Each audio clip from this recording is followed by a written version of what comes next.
जय महाराष्ट्र मित्रांनो, स्वागत आहे तुमचं या मराठमोळ्या चॅनलवरती, ज्यामध्ये आज आपण बघणार आहोत की बीटेक एआय नंतर किती सॅलरी दिली जाते. जर तुम्ही पण बीटेक एआय करत आहात किंवा करायचा विचार करत आहात तर त्यानंतर किती सॅलरी तुम्हाला दिली जाते, तर तेच आपण आज बघणार आहोत. तर चला व्हिडिओला सुरू करूया. तर बघा, बीटेक एआय नंतर जी सॅलरी असते ती डिपेंड करते की तुम्ही कोणत्या कॉलेजमधून करताय.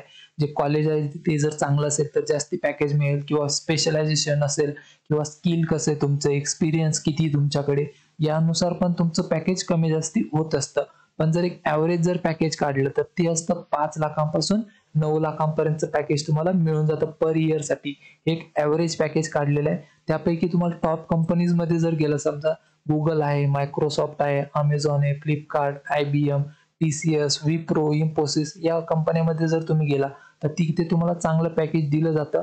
आणि जर एक्सपिरियन्स असेल तर हे पॅकेज जवळपास 10 ते 15 लाखांपर्यंत सुद्धा जातं. पण एक ॲव्हरेज जर बघितलं तर ते 5 पासून ते 9 लाखांपर्यंतचं पॅकेज पर इयरसाठी तुम्हाला दिलं जातं, जर तुम्ही बीटेक एआय करत असाल. आणि याच्या रिलेटेड जर काही डाऊट किंवा क्वेश्चन असेल तर कमेंटमध्ये नक्की कळवा. मी तिथे नेहमी तुम्हाला रिप्लाय करत असतो.